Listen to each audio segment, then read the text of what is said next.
Bienvenidos a Lovecraft Country, el podcast de la nueva serie original de HBO. Mi nombre es Fiorella Sargenti. Mi nombre es Sebastián De Caro y hoy vamos a analizar todo lo que pasó en el tercer capítulo de esta nueva serie. Tercer capítulo y ya estamos directamente abrazando de manera completa y apasionada el pulp, ¿no? Y todo lo que en algunos ámbitos tal vez todavía es considerado como algo de bajo presupuesto, clase B. Pero quizás estaría bueno también aclarar un poco esos términos, ¿no? Estoy pensando, porque viste que hay como mucho prejuicio y mucha idea equivocada sobre la historia y la tradición de este tipo de historias. Ya hablamos acá un poco de dónde sale el tema pulp, pero también esto de clase B y la diferencia con bajo presupuesto, ¿no? Estaría bueno charlarlo. La clase B, la denominación clase B, originalmente proviene del sistema de estudios. El sistema de estudios en Hollywood, los estudios, los grandes estudios que tenían sus producciones y tenían su equipo de guionistas y equipo de directores y equipo de gente de arte, montajistas, todo ahí dentro de los estudios, que hoy son más museos que otra cosa, porque las películas se hacen por fuera de los estudios, para los estudios y luego se distribuyen nada más. Cuando estaban en los estudios había un presupuesto destinado anual, como cualquier empresa, como cualquier fábrica. De hecho, habían tomado el modelo de lo que podríamos considerar fordiano, la idea de línea de montaje de autos, ¿no? Entonces, aparecen lo que son los proyectos clase A, los que tienen evidentemente mayor presupuesto destinado, y los proyectos clase B. Que sean clase B no quiere decir que fueran proyectos necesariamente de algún género en particular. El tiempo ha pasado y hoy la clase B se asocia generalmente al terror y la ciencia ficción, por una cuestión de que la mayoría de los géneros populares o que buscaban ser, digamos, generar un film shock de alto impacto, digamos, en mucha audiencia muy rápido, eran de temas que podíamos considerar policial, terror, ciencia ficción, pero podría haber un melodrama también de clase B. No era restrictivo a los géneros. Luego sí quedó una cuestión más relacionada o con lo que podemos considerar los grandes géneros de la historia del cine. Pero ese era el tema con la clase B. La marca de la Pantera de Jack Turner es una película clase B. Qué sé yo, qué otra película grande, clase B. Muchísimos policiales fueron clase B. Muchísimos film noir son clase B. Y tiene que ver con el presupuesto, básicamente. Claro, y viste, pero quedó esa idea como de todo lo que tiene un bicho raro en el espacio, claro, clase B. No es eso, no es la B de Bizarro, no es la B de... No, lo que tiene que ver es estrictamente el presupuesto destinado al estudio. Grandes películas fueron clase B, obras maestras fueron clase B. Con el tiempo, eso terminó convirtiéndose en algo que hoy asociamos al género, a lo que sería ciencia ficción, terror, mayormente. Y tenemos un episodio que se llama Holy Ghost, el tercero, que nos presenta fantasmas, y ya sí se concreta esto que veníamos diciendo de que a medida que avanzara la temporada íbamos a empezar a ver historias que no es una cuestión como tan lineal. Acá pasó un mes desde que, y sí, tenemos que decir, el tío George murió. Descansa en paz. Descansa en paz, sí. Ya es oficial. Toda esa ilusión de como no va a venir, de golpe se abre la puerta y va a estar... No está, ya pasó un mes, la gente se está tratando de acomodar y tenemos esta historia de fantasmas que no tiene que ver con, porque si uno quizás se quedaba solo con el primer adelanto, por ejemplo, de la serie, pensabas como, esto va a ser como un road trip, van a estar ellos en la ruta, y no, acá... arranca el capítulo además con Letty en una iglesia y una voz, escuchamos un monólogo que es de una publicidad de una marca deportiva. Impresionante. Cuando lo escuchás reutilizado de esa manera, da la sensación de ser una carta. ¿No? Da la sensación de ser una carta que interpela al lector, en este caso, que está evidentemente asistiendo a una especie de funeral, de memorial, más que funeral, muy negro espiritual, muy lo que hemos visto tantas veces, ¿no? El tipo digamos, de gospel, de gente cantando y celebrando y tal. Y nos damos cuenta de esto, justamente la reutilización, algo que siendo el tercer capítulo ya hemos visto como marca del show, ¿no? Pasa en los otros dos también. Sí, además esta cosa constante que mencionamos siempre de usar canciones, o en este caso un monólogo, una publicidad moderna, y cómo encaja en la narración perfecto, y también que empiece en una iglesia, que después es un tema que en este capítulo en particular aparece recurrente. Las iglesias fueron clave como para combatir y como refugio frente a la segregación, y todo empezó cuando Rosa Parks, quizás uno conoce esta historia más porque fue mencionada en películas, ¿no? que por verla, por leerla como páginas de la historia, cuando Rosa Parks negó su asiento a un pasajero blanco en un autobús, en un micro, diríamos nosotros, en Montgomery, y ahí se juntaron ministros de la Iglesia Bautista para boicotear y defenderla, y de ahí sale un portavoz que después fue conocido como Martin Luther King Jr., que Exacto. también es mencionado en la fiesta, cuando hablan de, no, pero no se llamaba Michael, no, ahora se hace llamar Martin, porque sí, era el nombre original, era de él y de su padre, era Michael, o sea que aparece de alguna manera 2 veces Martin Luther King en este capítulo. Y Leti, que de golpe tiene un montón de guita y se compró una mega casa. Hay algo que cuando el episodio comenzó, y yo caí en esta trampa, decíamos del episodio 2, que el episodio 2 no parecía un episodio 2.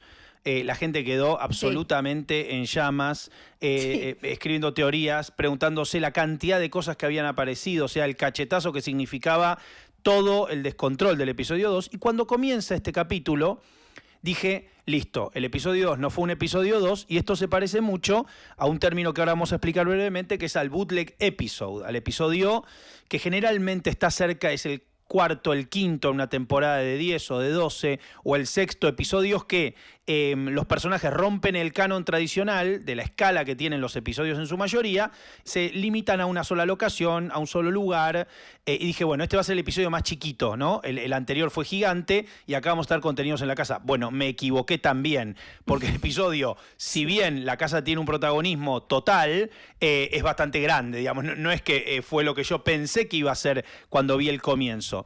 Se compró una mega casa en tonos verdes. Ahora vamos a hablar del tono verde, un poco de psicología y paleta del color, que tiene ascensor incluido, que se la regaló la hermana. Vuelve el personaje que vimos en el capítulo número 1, la cantante hermana de Leti. Y la verdad que uno entiende, bueno, más adelante vamos a ver de dónde salió ese dinero y por qué, digamos, compra una casa. Y otra cosa particular, Fío, que no me quiero saltear, el episodio tiene estos apartados numéricos, ¿no? Que cada tanto nos van marcando el paso del tiempo, y un disclaimer después de la escena de la misa donde nos cuentan un episodio. Fechado incluso. Y esto también es curioso, porque se permite el show tener este relato enmarcado dentro de ¿no? de un pequeño epígrafe que nos cuenta un episodio de afroamericanos dentro de dice negro, y yo creo que adrede en el epígrafe, dentro de una casa que desaparecía, una especie de experimento Filadelfia o de historia. Nos empieza a dejar esa cosa de documentos, quizá apócrifos, quizá no, del mundo de Lovecraft, ¿no? Que es tan común de repente fechar o tener estas intros donde se hacen cargo de una especie de historia que antecede al relato. Sí, y algo importante que hay que tener en cuenta de por qué es tan disruptivo que Leti compre esta casa, no solo porque, como le dice Ruby, de dónde sacaste la plata, sino porque algo que se menciona, esto de los barrios en los que vive la comunidad afroamericana y los barrios blancos, ¿no? Que tenían que ver incluso con normas con leyes en algunos estados. En 1927 en Chicago se escribieron los convenios raciales restrictivos que decían que los ciudadanos afroamericanos no podían ocupar una propiedad de un ciudadano blanco. Después, décadas después, la Corte Suprema dijo que eso era ilegal, pero como aparece constantemente en la serie y en la historia de los Estados Unidos, algo quizás era legal en un principio, después ya no era ley, pero era lo que seguía sucediendo en la realidad y en el día a día de los ciudadanos. Entonces, por eso es que además es tan tremendo lo que hace ella, ¿no? Y sobre todo porque incluso ahora en Estados Unidos se habla mucho de esto, lo que sucede en los barrios y cómo se van tomando y van dejando gente afuera y a comunidades enteras según el mercado, generalmente manejado por hombres blancos, decide que de golpe esa zona se puso de moda. Vos andá a apretujarte a cualquier otro lado. Y tiene que ver también con, bueno, con esto, con la gentrificación y lo que pasó entre el 40 y el 60 en Chicago, donde había una parte que era llamada el Cinturón Negro, y era como que, bueno, listo, ustedes apretújense ahí, lo que hacía que esa zona estuviera superpoblada, en peores condiciones que el resto, y se prestaba, como uno puede haber visto en un montón de historias, de películas que retratan esas décadas, incendios, enfermedades, porque la gente no vivía en condiciones dignas, mientras que en los barrios blancos era como tengo todo mi parque gigante, estoy acá como quiero, entre la parte de la sociedad que tenía la platita. La casa, por otra parte, cuando la vemos, la casa, dos cosas voy a empezar a señalar de la arquitectura. La primera es que es una casa, típica casa gótica, ¿no? Que uno se imagina de salida de los relatos de Edgar Allan Poe. No es la casa sureña, las casas que pudimos haber visto en Lo que el viento se llevó, o las casas ¿no? de medio oeste americano. Es una casa que uno, no sé, de Boston, una casa, uno la ve con esa forma. Y hay algo que yo creo que es adrede. Este es el tercer capítulo escrito por Milla Green. Y hay algo que me pareció un gesto, pero muy sutil. La casa es paradojal. La casa es obvio que es mucho más grande por dentro que por fuera. O sea, está mostrada así. De hecho, ese recorrido, una secuencia realmente muy, muy bella, que es cuando recorren la casa casi por primera vez, que hay recorrido.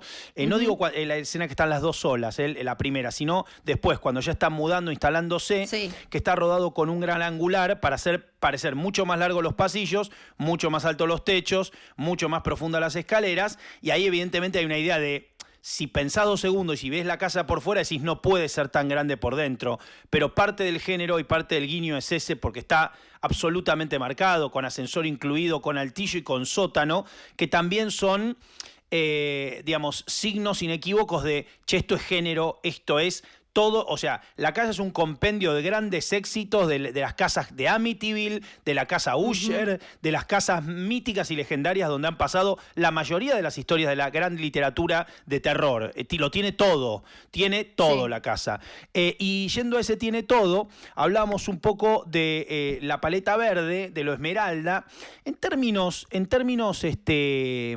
¿cómo decirlo?, simbólicos. Cuando uno utiliza el color verde, los símbolos son polares, y el verde de algún modo representa obviamente lo que renace, lo que está maduro, lo que está esperanzado, y al mismo tiempo también es un color frío. Entonces hay como una especie de contrapunto entre una cuestión lumínica que tiene que ver con el renacer y al mismo tiempo algo gélido, detenido, más, digamos, muy conectado con las emociones, y sobre todo con las emociones que pasan por dentro, digamos, cuestiones emocionales más que racionales. Sí, además el verde, un color también muy sci-fi después, ¿no? Totalmente. Muy ciencia ficción, muy ese tipo de verdes tiene mucho que ver con eso. Dejemos a Ruby y a Leti un segundo, porque tenemos que hacernos cargo de que el tío George se murió, ya no está, besito grande, pero la tenemos a su esposa y a su hija, a Hipólita y a Dee, que están, bueno, acomodándose. Entendemos que ya pasó un tiempo, después que no saben bien lo que pasó también, entendemos. Eso no. Claro. Que Tic les dijo como, bueno, les dijeron, pasó, vino el sheriff estaba como loco, se le escapó un tiro, listo, tu papá, tu marido está muerto. Y ella en ese momento, que también conversa, dialoga con las escenas que creo que vos habías destacado en el capítulo anterior, de ellos dos la primera, esa escena de sexo, Sí, claro. de seducción entre ellos, y ahora está ella viuda arrancando las páginas de una edición de Drácula Sí. con como que te das cuenta como bastante entre ira y muerta por dentro, y después vamos entendiendo esto de que a ella no solo le duele el dolor de, marido ya no está más, sino que sabe que algo le están escondiendo, que no fue tan así como le dicen Atticus y Montrose.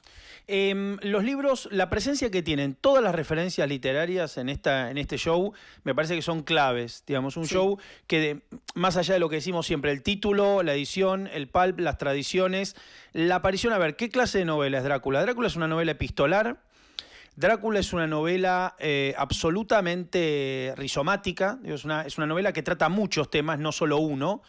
Drácula, en contraposición a Frankenstein, digo, para nombrar tótems de más o menos una época similar y que han trascendido tanto y tienen tanto peso, es muy distinto el postulado de Drácula. Y que sea epistolar, que sean cartas, que en definitiva lo que está arrancando, porque si uno arranca página de Drácula, lo que arranca son cartas o relatos, también me parece bastante apropiado para lo que estamos viendo y sobre todo para la vuelta que se va a dar luego, porque hay otra escena que, a ver, como es un show que empieza a seguir a cada uno de los personajes, esto después va a tener una vuelta cuando volvamos efectivamente a la librería, no veamos la biblioteca otra vez, veamos el lomo de un libro que vio Atticus en el capítulo 1, que es el mismo que le llama la atención, si mal no recuerdo, y tenga eso, digamos, su propio arco.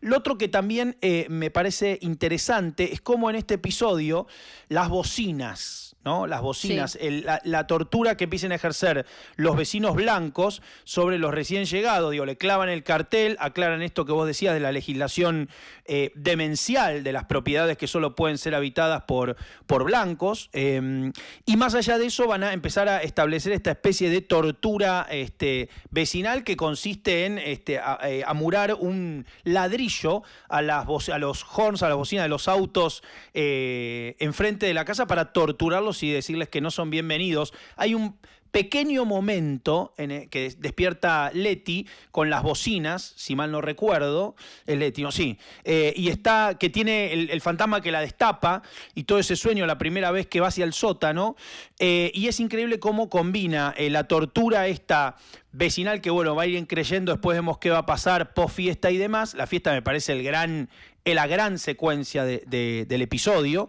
y cómo combina eso con lo paranormal, otra vez, ¿no? Los monstruos, o en tal caso los miedos que habitan el suelo y los lugares de la casa, y al mismo tiempo esta especie de marcar la cancha por parte de todos los que están afuera.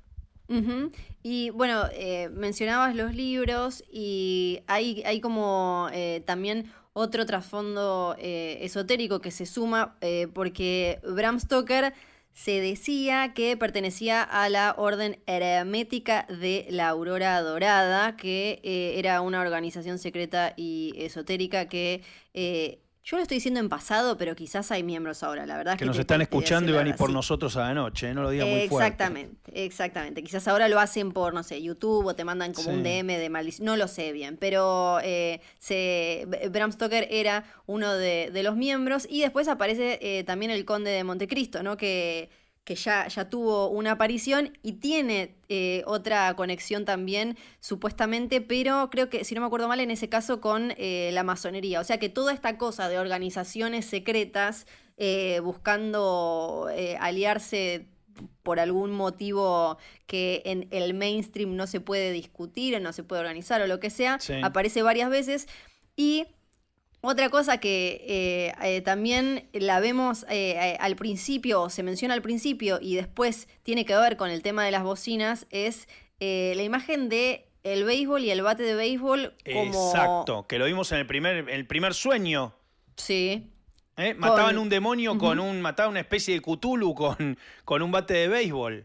Sí, y ahora sabemos que está relacionado con un recuerdo de George y de Monrose que le contaban siempre a Tic, y después, bueno, hablan también de enseñarle a batear a Dee, y es lo que termina usando Letty para romper los autos y terminar con el tema de las bocinas. Y no puedo no pensar, perdón, en Beyoncé con uno de sus videos del disco Lemonade, que también la veíamos a ella en plan justiciera total, dándole a autos y cosas con la misma herramienta, y esto como que fue apareciendo varias veces en este capítulo. Entonces tenemos ahí como esa tensión, tenemos a una viuda que no cree lo que le pasó al marido y que además obviamente tiene el corazón roto, y tenemos a Letty que está como nueva, aparentemente al Lleva principio todo el del capítulo, episodio. Letty es el personaje que lleva todo el Sí. capítulo, ¿no? Es claro eso.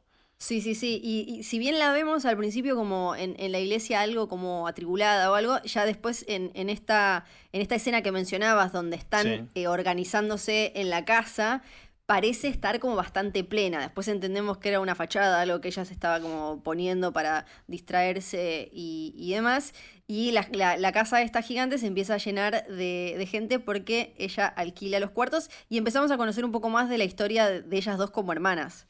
Antes de seguir con la historia de hermanas, dos cositas de lo que dijiste que me parece interesante remarcar para justamente repasar esas ideas. La primera, el desplazamiento, ¿no? Hay una idea de Oscar Wilde que tiene que ver con el arte. Creo que estaba en el prólogo de Dorian Gray, que decía que el artista tiene por misión poner el salero en el piso, porque el salero en el piso desplazado de la mesa se ve mucho más que en la mesa, en contexto. Entonces que había una operación literaria, artística, para poder narrar algo de una manera mejor, que era utilizar la figura del desplazamiento.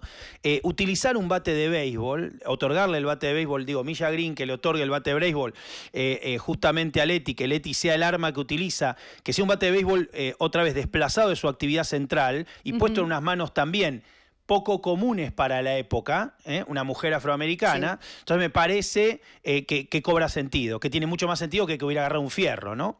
En segundo lugar, cuando pensamos en el fantástico o el género, en relación a, vos decías, organizaciones secretas y tal, hay que pensar que el primer cuento fantástico de la historia, fechado así, El hombre en la arena, de Hoffman, es escrito en contraposición a la crítica de la razón pura de Kant, en contra de Kant. Y Kant fue de alguna manera, y para no desviarnos de lo que es nuestro tema, que es la serie y el show, pero dar una reseña, el filósofo de la revolución industrial, de la industrialización, de la idea del mundo nuevo.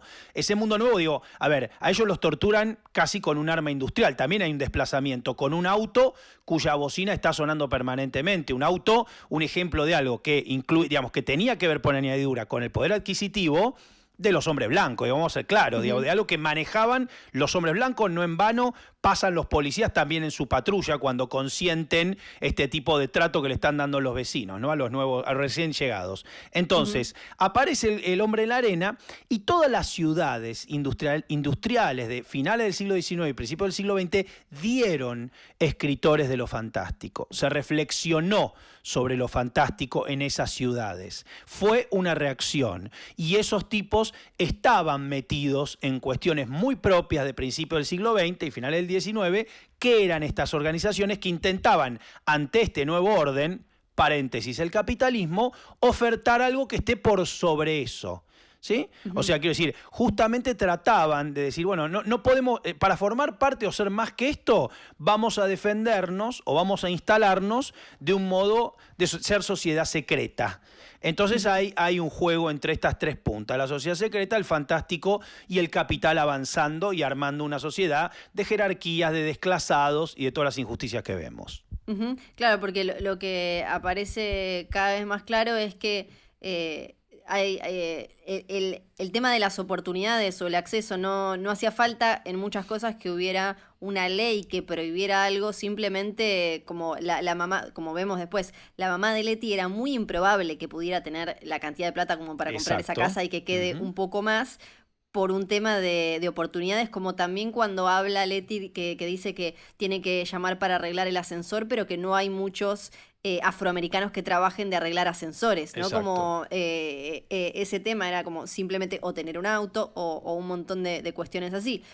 Pasamos a la fiesta. fiesta. Algo que me gustó mucho también es, bueno, todo este tema de que Tic se quiere ir, dice como, bueno, ya está, me voy a Florida, después se queda, es que no tuvimos en este episodio, que a mí me hubiera hecho pensar bastante mal de la serie, es esa situación de Leti ve algo, Tic no le cree. Agradezco mucho cuando evitamos todas esas, ese falso como falso drama del momento, sobre todo Sí, claro. después de uno le cree, ahora la otra va a pensar que está loca y va a dudar de su... Me puso contenta que eso no pasara, se queda entonces y llega el momento de la fiesta, en el que ahí, bueno, aparece mencionado de nuevo Martin Luther King, está Leti bailando, tratando de... Y después entendemos como que estaba tratando de sentirse viva después de todo esto y estaba esta cosa de que cambió su forma de ver el mundo, porque lo que podemos entender también es como que ella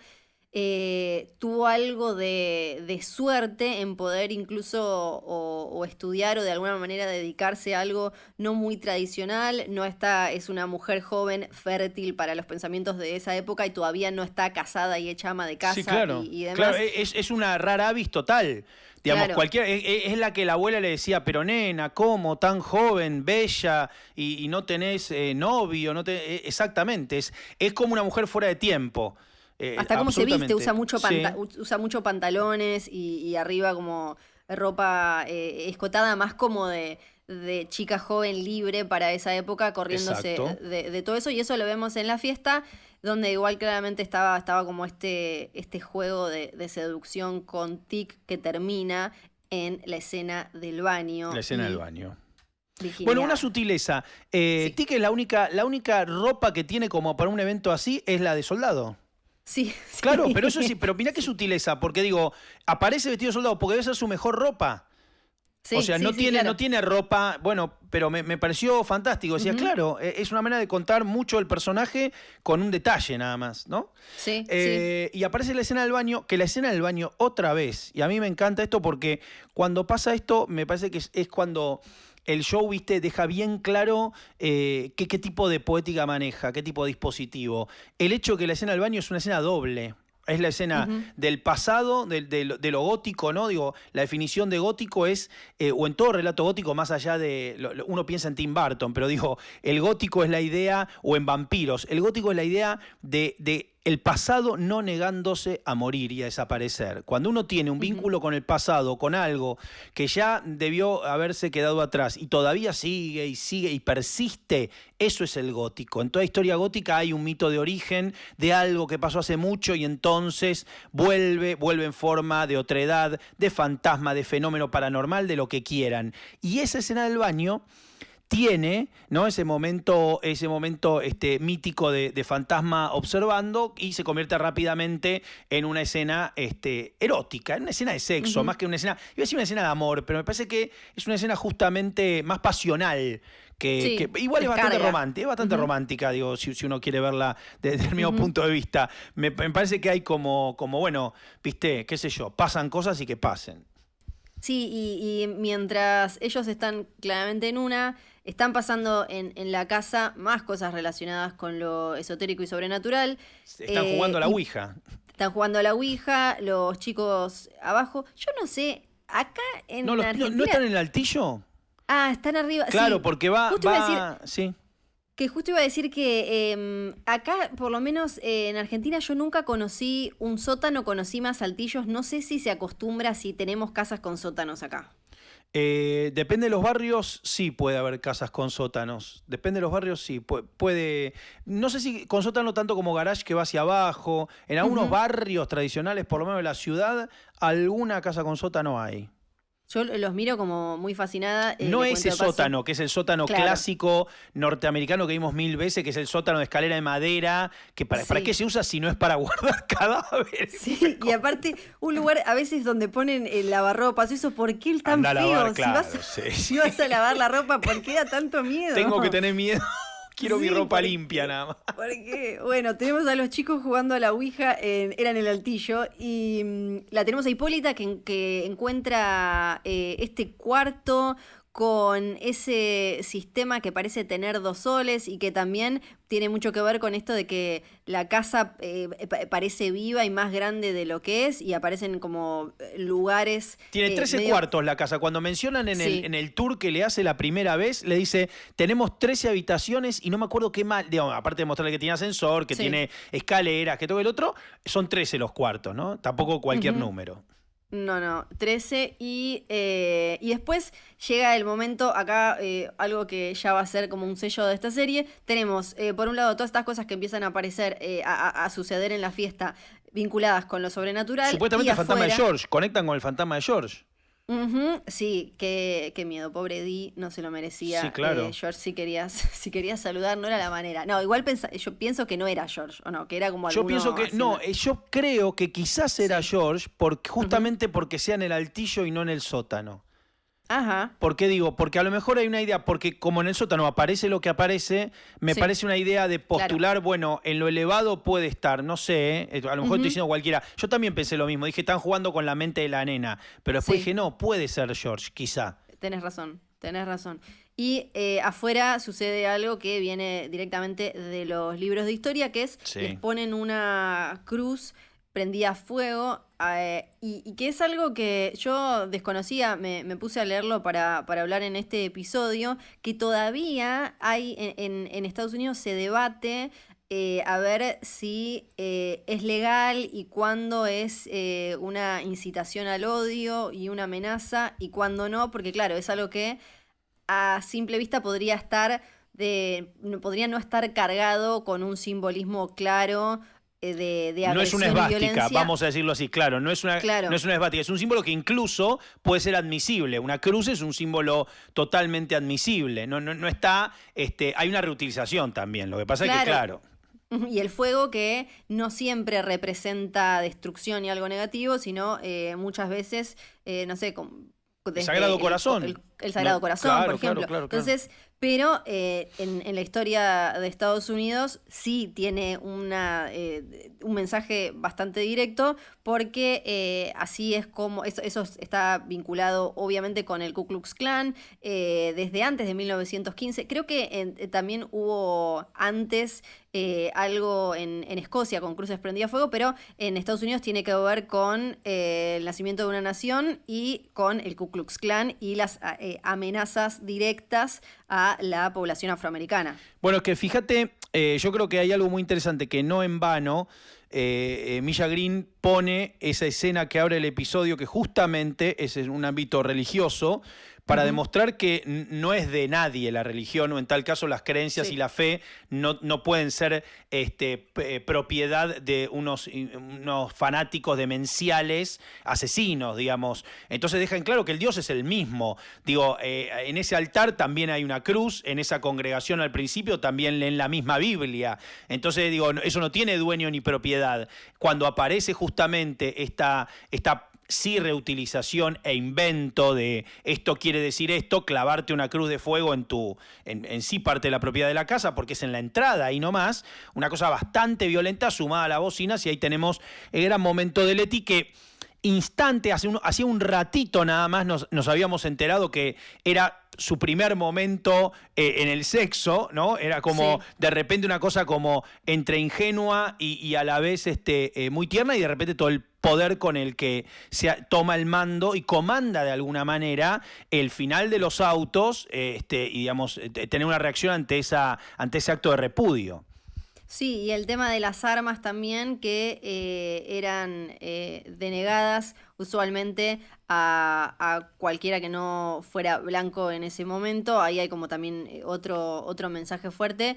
Y después, lo que viene después, cuando se la lleva este policía a Leti, y creo que en toda esta parte, y también, bueno, al final, obvio, cuando aparece Cristina, lo vamos a comentar, aparece como este escudo protector que tenían los blancos, ¿no? Y que todavía hoy es un privilegio por el racismo sistémico y demás, que es que los vecinos, desde cuando ponen las bocinas hasta cuando están ahí juzgando desde la otra vereda, mirando, repudiando todo lo que sucede y demás, hay como una cosa bastante, como diríamos en Argentina, cagona, ¿no? Como esta cosa de quedarse ahí parados sabiendo que no les van a poder hacer nada y a la vez tampoco haciendo nada muy valiente, ¿no? Porque molestar con bocinas a los vecinos y demás, y ni hablar cuando tenés una superioridad numérica o de elementos, de herramientas, claro. hay algo muy cobarde en todas las amenazas que vemos de los vecinos blancos para con Leti y los suyos, que creo que ahí aparece muy bien. Y en el momento de la policía meten algo que todavía hasta hace muy poco se seguía utilizando. Incluso hay un caso que quedó, que salió en todas las portadas, incluso en diarios internacionales, donde un joven terminó muriendo por esto de los policías que lo suben a un vehículo policial detenido, no le ponen cinturón de seguridad, no lo protegen, no lo enganchan y de alguna manera esa persona, estoy hablando del caso de 2015 de Freddie Gray, que murió después de haber sido detenido con un daño en la médula espinal por lo que le pasa a Leti, esto de golpes que no hace falta que sean piñas, uno no... En estos casos, sobre todo de abuso de poder de fuerzas de seguridad y eso, no hace falta que sea un arma o una piña, muchas veces tiene que ver con esta cosa de estar ejerciendo sobre el otro, sí, claro, el poderío simbólico y físico que termina o con una rodilla que no deja respirar, con simplemente tumbar a alguien y que se golpee, o en este caso de ella, dentro de una camioneta que sacuden a propósito para que ella se vaya lastimando. Bueno, ejercer de lo peor que puede pasar, que es desde un sistema que ejerce lo legal, entre comillas muy grandes, digamos, como abusos de modo ocultos, digamos, como algo que parece o que debería ser la forma de estructurar una sociedad, en realidad es un sistema de abuso absolutamente ejecutado, con engranajes que funcionan perfectos para el abusador, para el opresor, en este caso la fuerza policial, que demostró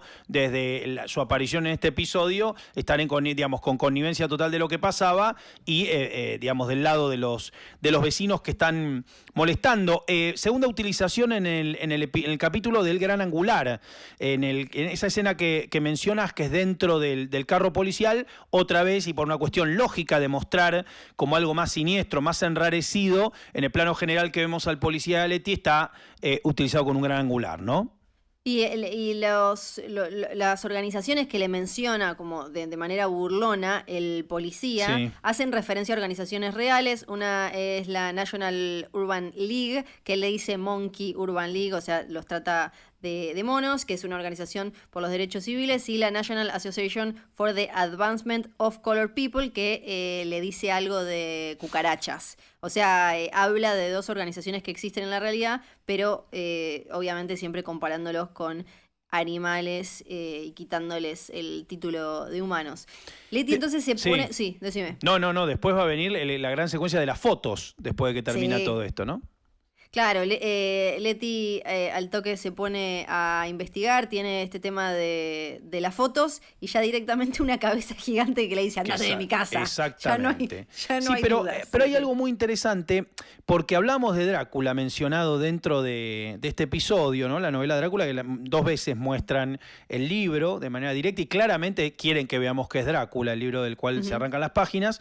Y es un libro Drácula, como decía, rizomático, donde las tecnologías, el cinematógrafo, el telégrafo, digamos, cuando el Van Helsing realiza transfusiones de sangre que todavía no eran legales del todo, digamos, en el mundo de la medicina para tratar de salvar la vida de Lucy, que eso está señalado particularmente. Todo lo que fuera tecnológico está muy marcado. Y acá, digamos, la aparición chamánica o generar un mandala con fotografías, digamos, para que emerja algo, me parece también una reutilización interesante que dialoga de un modo con la novela, ¿viste? Que es como, no pasó de cualquier modo, no es que se abrió un papiro o algo que uno pudiera asociar a otro tipo de un grimorio, algo, ¿viste? Más típico. Que pase con la fotografía en los años 50, digo, es lo mismo que si hubiera pasado con la televisión, o sea, o con una radio, que también son elementos elementos que en esa parte de la época del siglo XX empezaban a tener una relevancia. ¿Qué es una fotografía? Algo que eternaliza un momento. Digamos, que en ese entonces era la manera de decir, esto pasó, esto es así, esto no se mueve. ¿Y qué es un fantasma? Y de alguna manera es un loop eterno en un momento. Entonces, que sirva, que haya una conexión, que sea un portal, una fotografía, que no sea un espejo, que no sea un vórtice, y que sea algo, ¿no?, que está asociado a un desarrollo tecnológico, y también que de algún modo está otorgado o tenía que ver con el poder adquisitivo, me parece mucho más interesante. Sí, y Leti entonces ya fue ordenando todas las piezas, ya pueden vincularlo directamente con lo que pasó en el capítulo anterior, con los hijos de Adán. Aparece un nombre que Tic ya vio ahí, y este dueño de la casa, que lo echaron de la universidad y que el policía le conseguía gente. Entonces, claro, se iba a la zona sur, levantaba, secuestraba gente y la llevaba ahí. Y aparece después toda este rito para tratar de zafar de esa y de sacar todo eso de esa casa. Pero se estaban enfrentando a por lo menos un fantasma muy pillo que dijo: si estos se pusieron sangre para que los cubra y los proteja, yo les tiro agüita, se le va la sangre y listo. Y es espectacular. Lo que hace, y para mí hay una escena de una potencia increíble, que es justamente la del rito en círculo, donde se juntan y se mezclan todos. Me parece que es una escena... a mí me había gustado mucho el final, o llamémoslo el tercer acto, el clímax del capítulo anterior, pero me parece que, como es tan clásica, hemos visto muchas veces el enfrentamiento de los medium contra amenazas por fuera. Acá tenemos el sacrificio del cabrito en la puerta, y toda esa secuencia también muy, muy clásica. Eso, me parece que la serie ahí sí, como decía Matt Ruff en la entrevista que leímos, que él quería un X-Files, pero metido en este contexto. Bueno, ahí vemos un momento absolutamente tópico X-Files, ¿no? La pareja, la medium, el recorrido de la casa, advirtiendo todos estos fenómenos, pero la vuelta de tuerca al ritual, todos agarrados de las manos y mezclados, ¿no? Medio híbrida, me parece que es espectacular, que es darle justamente otra mirada a un clásico. Es un ritual haitiano el que hace Martín, y también es como esto que es muy de la tradición de la fantasía, lo sobrenatural, el terror y demás, que es mezclar y tomar elementos religiosos de diferentes lugares. Arranca Leti, como decías vos antes, en una iglesia, y ella después va y llama a esta persona para que haga un ritual haitiano invocando a mamá. No sé si se dirá mamá Oya, mamá Oya, no lo sé, lo voy a decir así nomás. Sí. Pero les pido mis disculpas, porque no estoy como, no sé bien cómo se pronuncia. Y ahí ya tenemos entonces a los fantasmas de la gente que fue torturada ahí, y zafamos la casa. Sí, se zafa la casa, la amenaza es controlada, pero al otro día se abre otra puerta. Antes de irnos de la casa y ver qué puerta se abre, me parece muy importante, que creo que lo mencionamos por arriba, el vínculo de las hermanas. Queda muy claro cuando viene esa escena del sinceramiento, de dónde salió el dinero y cómo salió, y cuál es la culpa que tiene Leti y todo eso, ¿no? Sí, ni hablar. Tenemos la parte humana que dejamos medio de lado, que es, las dos hermanas, con Ruby diciéndole: al final vos sos súper egoísta, estás siempre en la tuya, no es que querés esta casa para ayudar a gente, te trajiste a tus amigos artistas y estabas ahí como con la fiesta, el otro que te gusta y qué sé yo. Y ahí, y como una buena historia que mezcla este tipo de elementos, al final creo que lo que más la sacude a ella es no tanto enfrentarse a una cabeza gigante que sale de unas fotos y le dice que se vaya de la casa, sino su propia hermana diciéndole: vos ni siquiera fuiste al funeral de nuestra mamá, ¿cómo te va a dejar toda esa plata? Y una vez que tuviste toda esa plata, ¿no se te ocurrió compartirla conmigo y con tu sobrino, que estuvimos siempre, que te ayudamos? Y el sacudón que llega siempre cuando a alguien le dicen que es egoísta, y uno pensaba como: yo, egoísta, pero estás loco. Y en otros dramas familiares, tenemos, que no mencionamos mucho tampoco, a Tik, que apareció también otra cosa de Corea, ¿no? Y de ciertas prácticas de tortura, y esto de el soldado capturado es peor que un soldado muerto. O sea, tenemos un poquito más de sus traumas. Y muy, muy, muy poco de la relación de los hermanos, con esa anécdota del pasado, Hipólita diciendo, Monrose, vos me mentís, recuerdos de George, y algo que obviamente va a terminar en algún momento revelándose, vinculado a estos dos hermanos, la juventud, Tic y demás. Letty, que finalmente le puede decir a Tic también esto de, esa fue mi primera vez, y de alguna manera ellos tener un acercamiento entre todo el lío esotérico sobrenatural, un acercamiento como un poco más humano y blanqueado y genuino, una vez que ella ya está como en este plan de hacerse cargo de ver que el mundo no era como ella pensaba, y eso incluye también sus vínculos cercanos o el vínculo futuro que pueda tener con Atticus. Yo creo que en ese sentido la historia de amor, como está tratada, porque claramente es una historia de amor, es primero evitando todo tipo de cliché sobre el cual fundarla, y cuidando muchísimo, y esto me parece que tiene que ver con la visión que tiene Misha Green del show, digamos, los roles dentro de esa pareja o ese vínculo, ¿no? No convirtiendo ni a Tic en una especie de galán tradicional, ni tampoco a Letty en una heroína tradicional que se enamora. Y incluso a pesar de que vemos que cada vez tiene un vínculo más grande, y que, bueno, lo que vemos, la escena del baño en este episodio, todavía uno entiende que se están empezando a enamorar. No sé cómo decirlo, sí, pero no es que decís, listo, ya está, esto quedó para siempre, porque también la serie va por otros lados, y sería como ¿no? empezar a construir en otra dirección, digamos, si fuera una cuestión de dame la mano, no te cagas al precipicio, te rescato, me rescatás, ¿no? Y no va por ahí. Sí.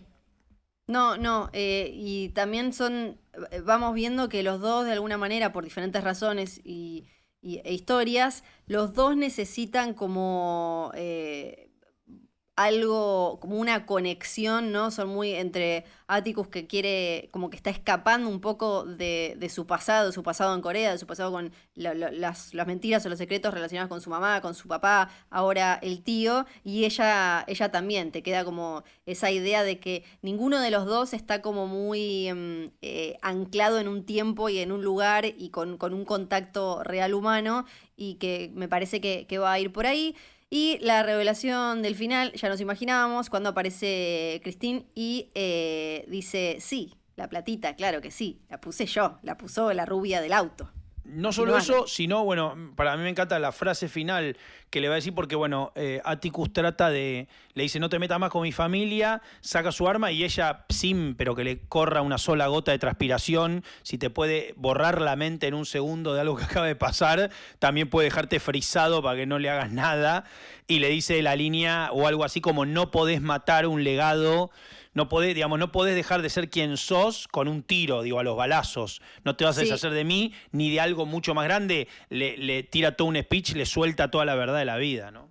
Y le dice, además, no puedes ir por ahí matando mujeres blancas, le dice Cristina, como hablando de ese superpoder que tenían, y le tira una cantidad de información importante sobre los hijos de Adán y su relación, y libro de los nombres y las páginas que se había robado Wintram, y el Epstein que los seguía, y que entonces los hechizos, que me parece que va a faltar un poco hasta que tengamos más respuestas relacionadas con Cristina, con este grupo que vimos, pongo entre signos de paréntesis, morir en el capítulo anterior, los Sons of Adam.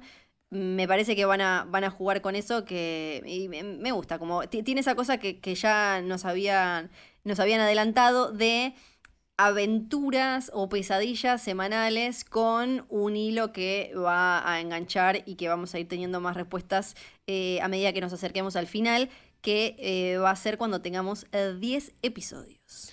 Bien, la verdad que queda todo por esperar. Esa última escena me parece que después de que vimos cómo se resolvió el problema de esta semana, otra vez se vuelven a abrir un montón de puertas que cada vez, y hay que prestar muchísima atención, este es un show que no nos deja acomodarnos y decir, bueno, vamos a ir por acá un rato. Cada curva que tomamos abre 5 puertas más.